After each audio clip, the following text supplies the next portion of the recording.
Bank Nifty analysis video में आपका फिर से स्वागत है। आज हम देखेंगे कि बैंक निफ्टी कल किस टाइप से मूव कर सकता है। सबसे पहले जो लास्ट ट्रेडिंग सीजन में बैंक निफ्टी ने एक बुलिश मारूबाजू कैंडल बनाया है जो लगभग 50,450 से 51,400 तक हो गई।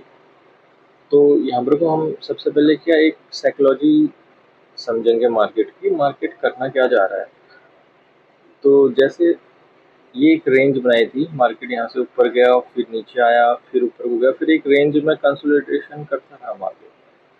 अब जब मार्केट यहाँ पर को कंसोलिडेशन कर रहा था तो यहाँ पर को मार्केट को फिर ऊपर खींचने की कोशिश की गई कि मार्केट ऊपर को चला जाए, यानी इस टॉप को टच करने के लिए ये जाता रहा ऊपर को।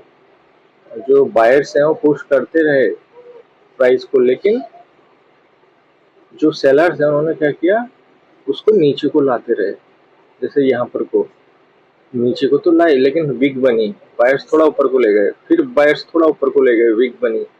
और लास्ट टाइम क्या किया, यहाँ पर को बायर्स ने नीचे से ऊपर को पुश किया और प्राइस को ऊपर क्लोज करने में वो कामयाब हो पाए।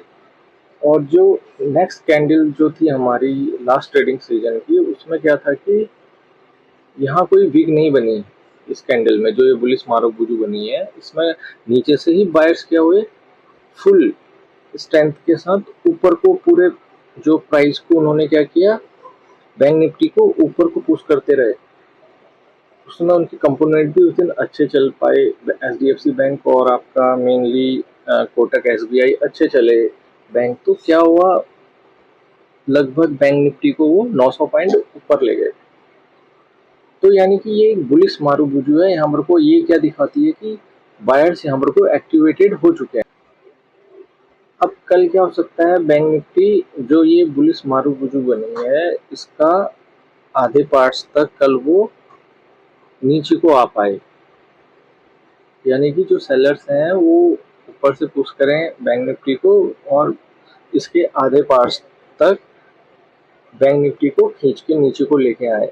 यानी कि फिर वहां पर को क्या होगा, जो बायर्स हैं फिर एक्टिवेटेड होंगे। यानी कि इसका जो हाफ पार्ट है 5800 से 5900 के बीच में, तो यानी कि बायर्स यहाँ फिर एक्टिवेटेड होके प्राइस को ऊपर को खींच सकते हैं। और जब वो इसको, अब जो वीकली एक्सपायरी हो लगभग आपकी वेडनेसडे को क्लोज होगी, यानी कि वो वीक बनाए फिर यहाँ रुक जाए, जो इसका हाई है 51,300 या 51,400 के पास, फिर वीक बनाए नीचे को आ जाए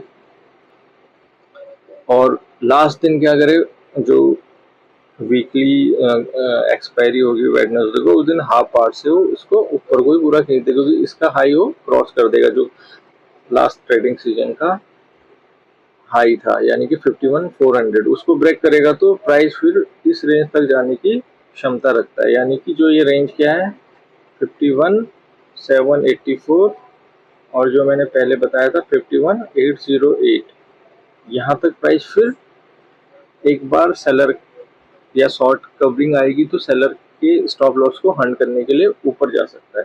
तो ये हम ध्यान में रखते हुए ट्रेड करेंगे। अब 15 मिनट में हम देखते हैं कि बैंक निफ्टी किस टाइप से एक्शन कर सकता है। सबसे पहले बैंक निफ्टी ने क्या किया, यहाँ से ऊपर को गया फिर नीचे आया फिर ऊपर गया, तो अब यहाँ स्टॉप लॉस हैंड करके वो गैप डाउन इन दोनों के स्टॉप लॉस हैंड करने के लिए नीचे आ गया, फिर नीचे से ऊपर को गया, ये एक रेंज बनाई, फिर इस स्टॉप लॉस को हैंड करने के लिए नीचे आ गया, नीचे से मतलब गैप डाउन ओपन होके ऊपर को चला गया, ठीक है ना। अब धीरे धीरे ऊपर को जा रहा है। तो अब यहाँ पर क्या हो सकता है कि बैंक निफ्टी जो है वो इस स्टॉप लॉस को हंट करे सेलर्स के, जो है 51,500 जो है, ठीक है ना।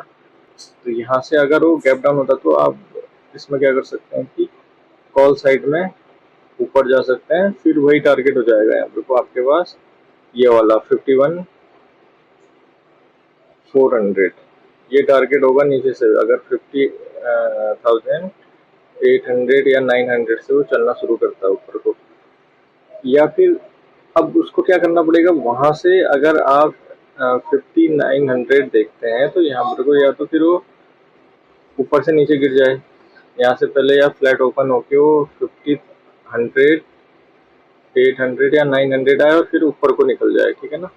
एक कंडीशन ये हो सकती है कि वो फ्लैट ओपन होके नीचे को आए और यहाँ से फिर ऊपर को चला जाए।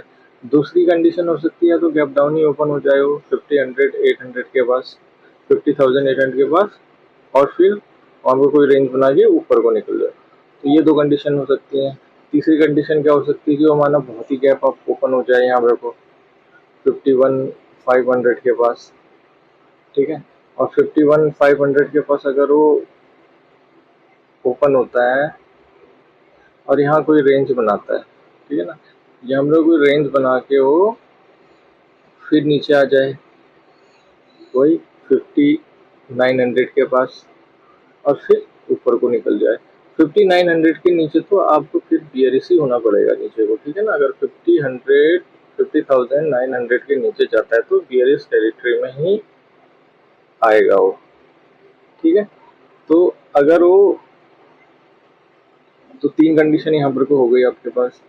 अब या तो 51,500 के पास गैप अब ओपन होके यहाँ पे कोई रेंज बना के ऊपर को निकलता है, ठीक है ना।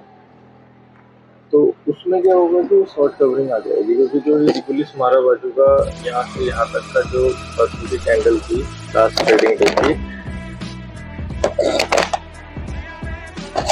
उसके हाई को अगर वो क्रॉस कर रहा है तो यानी कि वो 51,500 उसका हाई हो जाएगा और उसके ऊपर ही खुल गया तो जो ये रेंज है 52,000 की, तो यहाँ जाने की कोशिश करेगा बैंक निफ्टी और जो हमारा टारगेट होगा 51,784 और 51,808, ये दो टारगेट हमारे ऊपर के होंगे। तो ये देख के हमको ट्रेड लेना है और क्वांटिटी छोटी रखनी है, और इसके अलावा ये प्रोबेबिलिटीज है कि मार्केट इन 3-4 जो कंडीशन है उसमें मूव कर सकता है, और जैसा अगर चार्ट बताएगा ट्रेड आपको उसी टाइप से उसी डायरेक्शन में रहना पड़ेगा।